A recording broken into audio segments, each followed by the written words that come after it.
నా-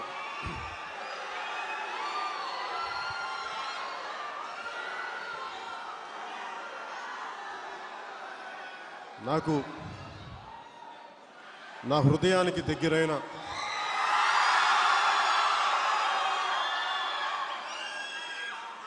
జనసేనకి అండగా నిలబడ్డ ఇప్పటం గ్రామ పెద్దలకి, వయసులో నాకంటే పెద్దయిన ప్రతి ఒక్కరికి ముందుగా నా పాదాభివందనాలు.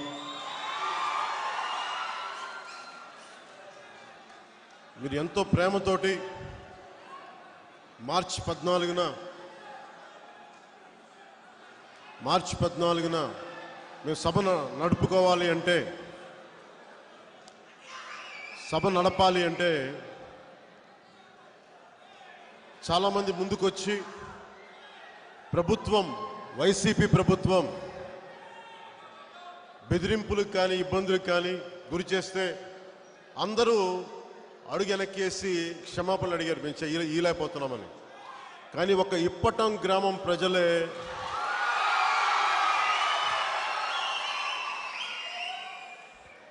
వాళ్ళు వైసీపీ అయితే అంటే వాళ్ళు ఇంకోళ్ళు అయితే మాకు భయం లేదు, మేము ఇస్తామని చెప్పి మాకు మీరు అండగా నిలబడి రాష్ట్ర భవిష్యత్తుని దిశానిర్దేశం చేసే ఇప్పటం సభకి మీరు సహకరించినందుకు, మీరు కష్టాల్లో ఉన్నప్పుడు, మీ గడపలు కూల్చేసినప్పుడు, మీ ఇల్లు కూల్చేసినప్పుడు పనిలో ఉండి ఒకటే పెట్టుకున్న నాకు అండగా నిలబడ్డ నా ఇప్పటం గ్రామానికి నేను అండగా నిలబడతాను. ఆగమేఘాల మీద పరిగెత్తుకుంటూ వచ్చాను.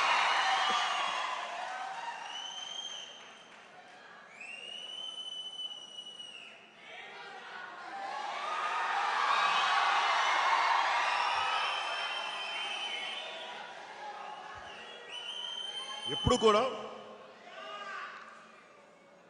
ఈ భూసేకరణ, రోడ్లు వైడనింగ్లో, రోడ్లు విస్తరణ కార్యక్రమం, భూసేకరణ, పొలాలు కోల్పోవడం, చాలామందికి ఇది ఎందుకు ఈ మాటలు మాట్లాడుతున్నానంటే,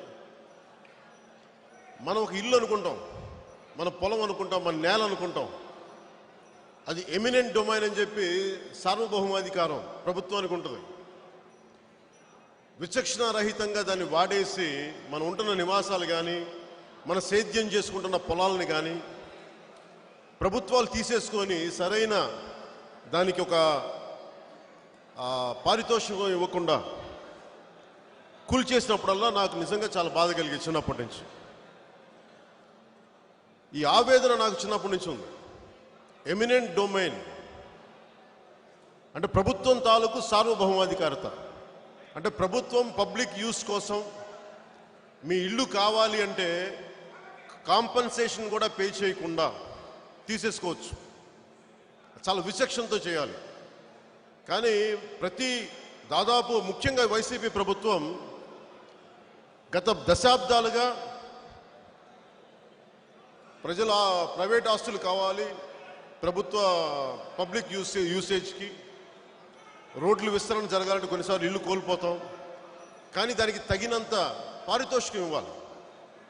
అవి ఇవ్వకుండా కొట్టేయడం, కక్షపూరితంగా కొట్టేయడం, ఇవన్నీ చాలా బాధ కలిగించాయి. 2009 కూడా భీమ్రావ్ బస్తీ అనే ఒక బస్తీని కూలగొడితే నేను బయటకు వచ్చినాను మొట్టమొదటిసారి హైదరాబాద్లో. అదే వేదన మళ్ళీ నాకు మన ఇప్పటం గ్రామం, మన ఇల్లు గడపలు కూలగొడితే నాకు అంతే వేదన వచ్చింది. నాకు మీ గడపలు కూల్చారు, ఇప్పటం గ్రామ ప్రజల గడపలు కూల్చారు. వైసీపీ గడప కూల్చే వరకు జనసేన నిద్రపోదు.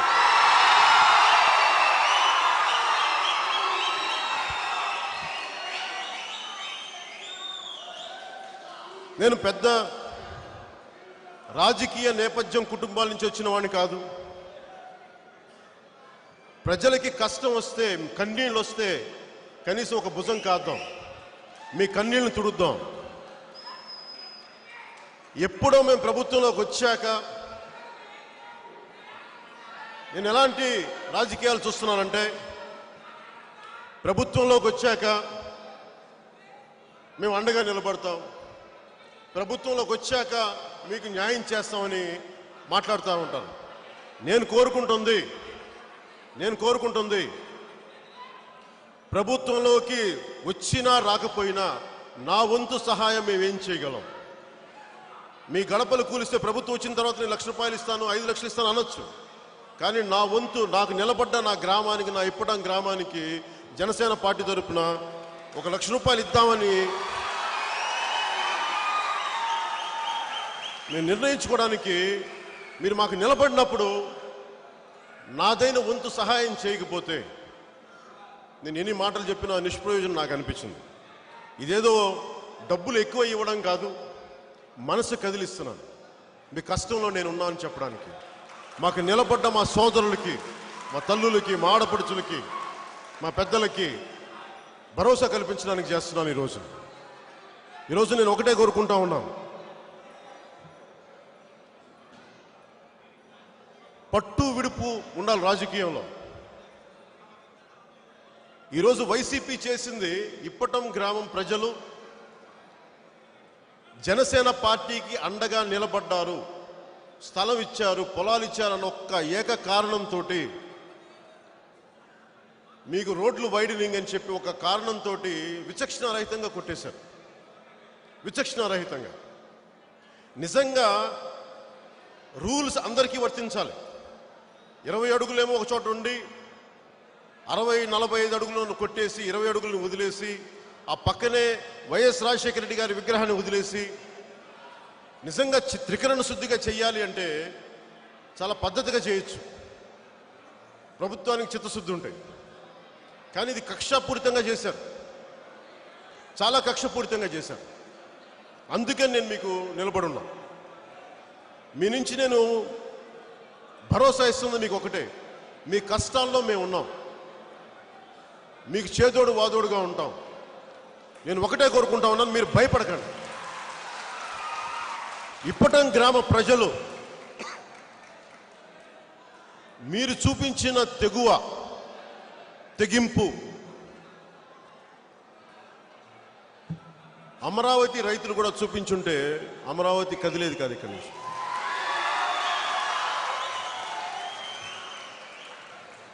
ఎందుకంటే భయపడకూడదు వీళ్ళకి. భయపడితే మనుషులు చంపేస్తారు. ప్రభుత్వం ఉన్నది మనకు సహకరించాలి, మనల్ని భయపెట్టే పరిస్థితులు ఉండకూడదు. అందుకని దీన్ని దృష్టిలో పెట్టుకొని ఈ రోజున మీకు దాదాపు 39 కుటుంబాలకి నేను ఇచ్చే ₹1,00,000 అద్భుతాలు జరిగిపోతాయి, నేను ఇవ్వట్లేదు. కాకపోతే నా వంతు, మా జనసేన పార్టీ వంతుగా నేను మీకు ఇస్తా ఉన్నాను. ఇది నేను అద్భుతమైన సహాయం నేను చెప్పట్లేదు. దయచేసి మీకు ఆ రోజు జరిగిన మీ కష్టాలకి, మీ ఇబ్బందులకి, మీ భయాలకి, ఆ రోజు చిన్న బిడ్డలు ఏడుస్తూ ఉంటే చాలా బాధ కలిగించేసింది. అలాగే నేను స్థలానికి నాకు ఎవరు గుర్తు రావట్లేదమ్మా, ఆ రోజు తల్లి ఎవరో ఇక్కడ ఉన్నారు, మీరా అమ్మా, నా బిడ్డ అనేది మీరేనా? ఆ రోజు మిమ్మల్ని కలిసాం.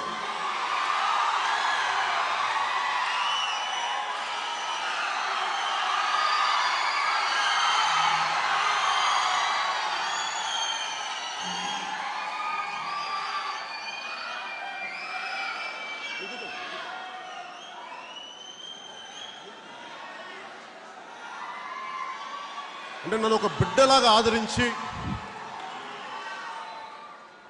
అంటే ఇది మీ అందరికి ఇచ్చే గౌరవం, దయచేసి అది అర్థం చేసుకోండి.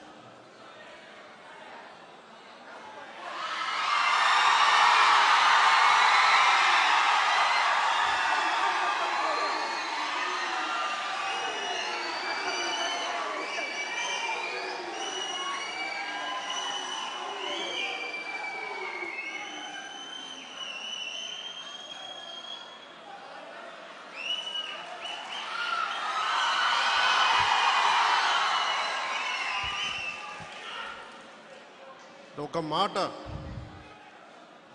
ఆ రోజు అంటే ఇలాంటి తల్లులు ఎందరో ఇక్కడ కూర్చొని ఆ రోజున ఆడపడుచులు పెద్దలు మా సభకి నిలబడ్డారు. అది నన్ను కదిలించింది. మనస్ఫూర్తిగా చెప్తున్నాను. మన ఇప్పటం గ్రామానికి జరిగిన దెబ్బ, ఆ గుండెల మీద గాయం, దానికి మందు జనసేన రాస్తుంది. వాళ్ళు దెబ్బ కొడితే దానికి మందు మేమిస్తాం. ఒక్కొక్కళ్ళు ఆ రోజున ఎన్ని ఇబ్బందులు పెట్టినా మీరు వచ్చి నిలబడి, ఒక్కో తల్లి నా బిడ్డ పవన్ కళ్యాణ్ నా బిడ్డ కోసం ఇస్తున్నానంటే నిజంగా నన్ను చాలా చాలా కదిలించేసింది. ఏ ముఖ్యమంత్రి పదవి ఆనుద్ది నాకు దీని ముందు? మీ గుండెలో ఇచ్చిన, ఈ తల్లి ఇచ్చిన గుండెలో స్థానం ముందు, మీ గుండెలో ఇచ్చిన స్థానం ముందు ఏ పదవైనా చాలా చిన్నది. దాన్ని గౌరవిస్తాను. కానీ రాజ్యాంగ పదవిని సాధించడం కూడా అసాధ్యం కాకపోవచ్చేమో, కానీ అందరికీ మీ గుండెల్లో పదవి, ఆ స్థానం అందరికీ సాధ్యం కాదు. అలాంటి స్థానం, మీ గుండెలో స్థానం నాకు ఇచ్చినందుకు మనస్ఫూర్తిగా పేరు పేరున ప్రతి ఒక్కరికి నా కృతజ్ఞతలు తెలియజేసుకుంటా ఉన్నాను. బేసిక్గా, మౌలికంగా కృతజ్ఞత లేని సమాజం ముందుకెళ్ళదు. కృతజ్ఞత లేని వ్యక్తులు. ఈ సందర్భంలో నేను మీకు ఒకటి తెలియజేసుకుంటాను. నాకు జీవితం పట్ల చాలా కృతజ్ఞత. నాకు ఒకళ్ళు ఇంత పట్టుమని ఒక పిడికి అన్నం పెడితే గుండె బరువు, కృతజ్ఞత గుండె బరువు ఎక్కే వ్యక్తిని నేను. మట్టి మనిషిని, నేల మనిషిని నేను. సినిమాలో ఉండొచ్చు కాక, కానీ నేను సగటు గ్రామీణ ప్రాంతానికి చెందినవాడిని నేను. అందుకే నాకు మీ కష్టాలు, మీరు మట్టిని పట్టుకునే చేతులు, అవి మట్టి ఇచ్చే సువాసన ఎంత ఖరీదైన సెంట్లు కూడా ఇవ్వు. అలాంటి మట్టి సువాసనతో నిండిన మీ అందరికీ మీకు చేతులెత్తి నమస్కరిస్తున్నాను. నేను కోరుకుంటుందల్లా, ఈ దేశంలో, మన నేలలో సగటు మనిషి, ఈ తల్లి ఉంది, ఇక్కడ కూర్చున్న తల్లులు ఉన్నారు, బిడ్డలు ఉన్నా లేకపోయినా, ఆదుకునే కుటుంబ సభ్యులు ఉన్నా లేకపోయినా, మీ రోడ్డు మీదకి వచ్చి నాకు అన్యాయం జరిగింది అంటే మిమ్మల్ని ఆదుకునే పాలనా వ్యవస్థ ఉండాలి. అలాంటి వ్యవస్థకు అడుగులేయాలని నేను కోరుకుంటాను. అంతేగాని ఒక రాజకీయ నాయకుడు తెలిస్తే తప్ప నాకు పని అవ్వదు, ఒక అధికారికి లంచం ఇస్తే తప్ప పని అవ్వదు. ఇవి కాకుండా నాకు కష్టం వచ్చింది, నేను ప్రభుత్వ శాఖకి వెళ్ళా, నా అర్జీ ఇది, లేదంటే నాకు పెన్షన్ రావట్లేదు, లంచాలు అడగకుండా ఇచ్చే పరిస్థితి ఉండాలని కోరుకుంటాను. ఇంతమంది యువత ఉన్నారు. ఈ యువతకి మిమ్మల్ని ఎంతసేపు వాడుకునే వదిలేయటం కాదు, మిమ్మల్ని రెచ్చగొట్టను నేను. మీకు నేను ఏం చేయగలను? మీకు నేను ఒక్కొక్క నాయకులు వచ్చి మాట్లాడతారు. ముఖ్యంగా ఈ వైసీపీ నాయకుడు మాట్లాడతాడు, 30 సంవత్సరాలు నేను పాలించాలనుకుంటాడు. సంతోషం, పాలించండి. కానీ నేనేం ఆలోచిస్తానంటే 30 సంవత్సరాలు మీరు ఇంకొక బంగారు భవిష్యత్తు ఉండాలని కోరుకున్నాను. నా భవిష్యత్తు కోసం నేను కోరుకోను. మీ బిడ్డల భవిష్యత్తు బాగుండాలి, మీరు బాగుండాలి. మౌలికంగా వైసీపీకి జనసేనకి తేడా ఇదే. వైసీపీ 30 సంవత్సరాలు మేము ఉండాలని కోరుకుంటున్నాను, 30 సంవత్సరాలు మీరు ఎదగాలని నేను కోరుకున్నాను. అది వాళ్ళకి నాకు తేడా.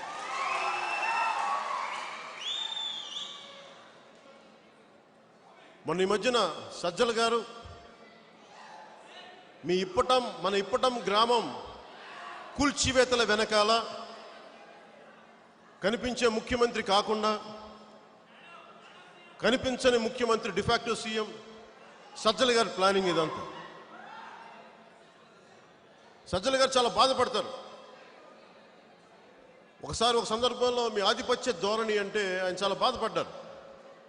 చదువుకున్న వ్యక్తి, జర్నలిజంలో బాగా గొప్ప పరిణితి చెందిన వ్యక్తి.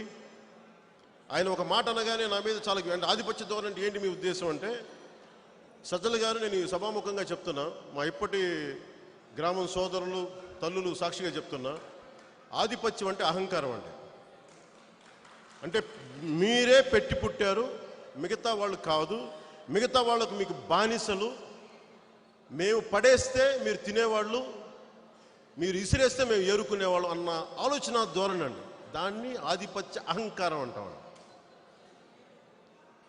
అంటే మీకు ఎవ్వడూ నోరు తెరిచి మాట్లాడకూడదు. ఆధిపత్యపు అహంకారం అంటే ఏంటంటే, రెండు కళ్ళు లేని ఒక వ్యక్తి మనకేదో ఒక కంప్లైంట్ ఇచ్చారని చెప్పి పెన్షన్ రావట్లేదని అంటే ఇంటికి వెళ్ళి బెదిరించడం అని విజయనగరం జిల్లాలో. కడపలో ఒక దివ్యాంగుడు ఒక కుర్రవాడు మన సభకు వస్తుంటే రైతు మనకి డబ్బులు ఇవ్వడానికి నువ్వు వెళ్ళకూడదు, వెళ్తే నేను చేస్తావంటే దాన్ని ఆధిపత్యపు అహంకారం అంటాం. ఒక సగటు అణగారిన వర్గాలకు చెందిన వ్యక్తి కావచ్చు, ఏ వర్గాలకు చెందిన వ్యక్తి అయినా కావచ్చు, రాజకీయం మేమే చేయగలం ఇంకెవడు చేయకూడదు అని మిగతా వాళ్ళని కనీసం నామినేషన్లు కూడా వెయ్యనివ్వని పరిస్థితి ఉంటుంది చూసారా, దాన్ని ఆధిపత్యపు అహంకారం. సజ్జల గారు మీకు ఈరోజు మాట చెప్తున్నాను, మీరు డిఫాక్టో సీఎం కాబట్టి చెప్తున్నా, మీరు రేపటి నుంచి తిట్టించుకోండి, నా మీద దాడులు చేయించుకోండి, నాకు ఓకే. నేను అన్ని సిద్ధపడే రాజకీయాల్లోకి వచ్చాను, అన్ని సిద్ధపడే. మీ ఉడత ఊపులకి జనసేన భయపడదండి, పవన్ కళ్యాణ్ భయపడదు. మీరు మాకు అండగా ఉన్న గ్రామాల ప్రజలని ఎవరిని ఒక్క వ్యక్తినైనా సరే ఇబ్బంది పెడితే మేము ఖచ్చితంగా భవిష్యత్తులో 24లో వచ్చే మా ప్రభుత్వం వచ్చిన రోజున మీరు మా వాళ్ళ ఇళ్ళు ఏ కారణం పెట్టి కూల్ చేశారో, లీగల్ ప్రాబ్లం మీరు చెప్పారు కదా, లీగల్గానే చూపించారు కదా, నేను కూడా లీగల్గానే అదే లీగల్ విధానం ద్వారానే మీ వైసీపీ అప్పటికి ఎక్స్ఎమ్మెల్యేస్ అయిపోతారు, ఎక్స్ఎమ్మెల్యే కూల కొడతామండి, కూల కొట్టిస్తాం. మీరేంటి తెగించి వచ్చారా? మీరు ఒక్కళ్ళైనా రాజకీయం చేయగలిగేది, మిగతా వాళ్ళు ఏమి చేతగాని వాళ్ళు అనుకుంటున్నారా? మా మంచితనం, మా సహనం, మా సంస్కారం మనుషుల్ని దాడులు చేయలేక కోడికత్తులతో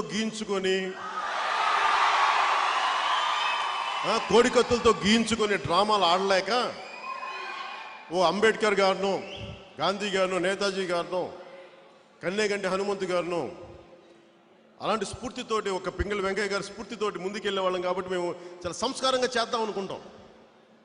కానీ మీకు అన్నిసార్లు వీళ్ళకి సంస్కారం పనిచేయదు. వీళ్ళకి ఈ వైసీపీ వ్యక్తులకి సంస్కారం పనిచేయదు. ఒకసారి చూపించాలి, ఒకసారి తప్పదు. వీళ్ళకి మంచి మర్యాద పనిచేయదు. ఒకసారి మనిషికో మాట, గొడ్డుకో దెబ్బ అంట. మీరు నాయకుల్లా ప్రవర్తిస్తే మేము నాయకుల్లా మాట్లాడతాం, మీరు వీధి రౌడీల్లా ప్రవర్తిస్తే వీధి రౌడీలకి మాకు ఏం చేయాలో మా బాగా తెలుసు. అలాగే ఈ మధ్యన వైసీపీ నాయకుడు అది జనసేన కాదు రౌడీ సేన, మీరు చేతిలో తల్వార్లు కత్తులు పట్టుకొని వివేకానంద రెడ్డి గారిని చంపించేసి అలాంటి హంతకుల్ని వెనకేసుకొచ్చి మద్దతు ఇచ్చి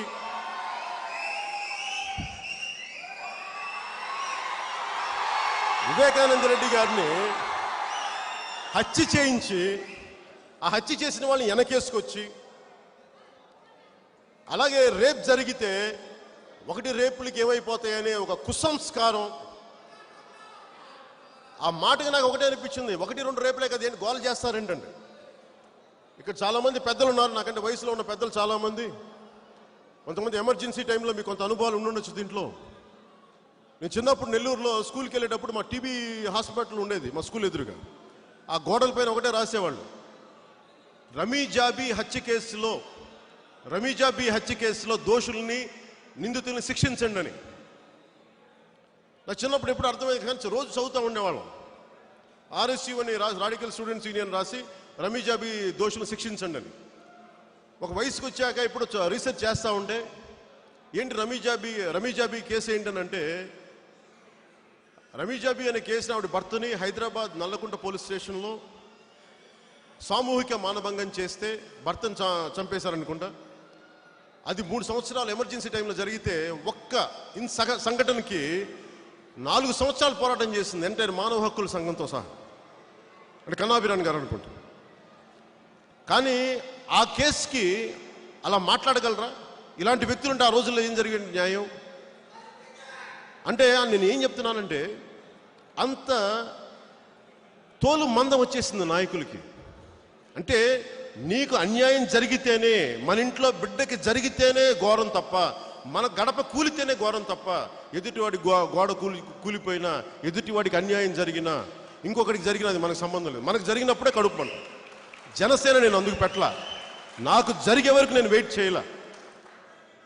నా బిడ్డకి అన్యాయం జరిగే వరకు నేను వెయిట్ చేయలే. ఎక్కడో ముఖం తెలియని నా ఒక బిడ్డ, నా కులం కాదు, నా మతం కాదు, నా ప్రాంతం కాదు, ఒక బిడ్డకి అన్యాయం జరిగితే స్పందించాలి. ఎందుకంటే నా బిడ్డకి అన్యాయం జరిగే వరకు నేను రాను. ఇంకో బిడ్డకి జరిగితే వస్తాం దానికి. నా ఇంటి గోడ కూల్చే వరకు నేను వెయిట్ చేయలే. భీమరావు బాడ సగటు అణగారిన వర్గాల బస్తీని కూలిస్తే బయటకు వచ్చాం మేము. ఈ రోజున నా ఇల్లు కాదు కూల్చింది ఇప్పటం గ్రామం, కానీ నా సాటి మనుషులు, నా సాటి ప్రజల ఇల్లు కూలిస్తే, అన్యాయంగా కూలిస్తే, పద్ధతి పాడు లేకుండా కూలిస్తే, అందుకు నేను వచ్చాం. అన్యాయం నాకు జరిగే వరకు నేను వెయిట్ చేయను. నేను మనస్ఫూర్తిగా ఈరోజు మీకు మాట్లాడుతున్నాను. మీరు ఓట్లు వేస్తారో వెయ్యరో వచ్చే ఎన్నికల్లో నాకు తెలియదు. నేను మీకు ఒకటే మాటిస్తున్నాను, మీరు ఓట్లు వేసినా వెయ్యకపోయినా గుండె మీద చేతులేసి చెప్తున్నాను, ఆవిడ నన్ను బిడ్డ అనుకున్న ఈ తల్లి ఒట్టే చెప్తున్నాను, మీకు నేను అండగా నిలబడతాను. ఎందుకంటే మనం ఒక అమెరికాకు చెందిన ఒక గిరిజనుడు రెడ్డిని అనే మాట, డబ్బుల విలువ గురించి మాట్లాడతా, నోట్ల కట్టలు, వేల కోట్లు, వీటి గురించి మాట్లాడతా ఆయన అన్నమాట, ఆఖరి నీటి బొట్టు తాగని పరిస్థితికి వచ్చే వరకు, చివరి కొమ్మ, ఆఖరి చెట్టు కూలిపోయే వరకు, చివరి ఒక వాయువు కలుషితం అయ్యే వరకు మనకి అప్పుడు తెలుస్తుంది ఈ నోట్ల కట్టలు తినలేమని చెప్పి. సో ఆరోగ్యకరమైన వాతావరణం, ఉపాధి కల్పించే ఈ వ్యవస్థ, ఇలాంటివన్నీ లేనప్పుడు, క్రియేట్ చేయనప్పుడు, మనం ఎన్ని వేల కోట్లు సంపాదించుకున్న వైసీపీ నాయకుల్లాగా, ఈ దుర్మార్గుల్లాగా తినడానికి పనిచేయవ డబ్బులు, మీరు చచ్చిపోయేటప్పుడు తినడానికి పనిచేయవ డబ్బు మీరు ఇంతమంది కన్నీళ్ళ మీద కడతా ఉన్నారు మీరు కోట్లు, మీ ఫ్యూడలిస్టిక్ కోట్లు. ఇంతమంది కన్నీళ్ళ మధ్య యువతని వాడుకోవడం తప్ప యువత కోసం ఆలోచించే పరిస్థితులు ఎవరు లేరు.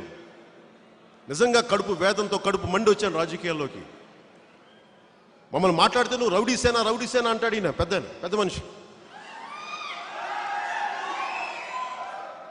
ఆ పెద్ద మనిషికి చెప్తా ఉన్నాం, బాబు మాది రౌడీ సేన కాదమ్మా, విప్లవ సేన మాది. రౌడిజం చేసే వాళ్ళకి, గుండాయిజం చేసే వాళ్ళకి ఎదురు తిరిగితే మీకు ఎలా ఉంటుందో తెలియదు కదా. మీకు తెలియదు కానీ మీకు అనిపిస్తుంది, మాకు రౌడీలా అనిపిస్తున్నాం మేము. ఒకవేళ మీలాంటి దౌర్జన్యాలు చేసే వాళ్ళకి మేము రౌడీలా కనిపిస్తాం, నాకు ఓకే. కానీ ప్రజల దృష్టిలో మేము విప్లవకారులు, మేము గుర్తుపెట్టుకో. మీరు పిచ్చి వేషాలు వేస్తే, రిపీటెడ్గా చెప్తున్నాను, మీరు మాట్లాడితే మీరు హత్య రాజకీయాలు చేయగలం అనుకుంటున్నాను. మీరు ఈ రోజున పొద్దున కూడా నేను న్యూస్లో చూస్తూ ఉన్నాను, మేము హత్య రాజకీయాలు చేయాలి. మన అనంతపురం చెందిన ఎమ్మెల్యే ఎవరు తమ్ముడు సోదరుడు అని, మేము హత్య రాజకీయాలు చేయాలనుకుంటే మేము ఏదో ఒక క్రిమినల్లో ఒక హంతకుడు ఆయన ద్వారా మేము చేంజ్ చేసేయగలం. అప్పుడు ముఖ్యమంత్రినే ఉన్నాం. అలాగే ఈ రోజున కూర్చోబెడితే ఇంకొక అపోజిషన్ పార్టీ ఆయన కూడా మా టార్గెట్ అని. నాకు అర్థం కాలేదు, మీరు వైసీపీ పార్టీనా, వైసీపీ టెర్రరిస్ట్ ఆర్గనైజేషనా, ఉగ్రవాదుల సంస్థ? ఏం మాట్లాడుతున్నారా మీరు? సజ్జల గారు ఏం మాట్లాడుతున్నారు? ఒకవైపు ఇప్పటం గ్రామాలు ఇల్లు గుల్పిస్తాం, లేదంటే మేము హత్య రాజకీయాలు చేయలేక అంటాం. ఏం మాట్లాడుతున్నారా మీరు అందరూ? ఇదా మీరు ఇచ్చేది ప్రభుత్వాలకు? మీరు ఇచ్చే సలహాలు? మేమందరూ చేతులు ముడుచు కూర్చున్నాము, మేము చేత కాదనుకున్నారా? మాకు బెదిరిస్తారంటే మీరు అందరినీ, మా వాళ్ళ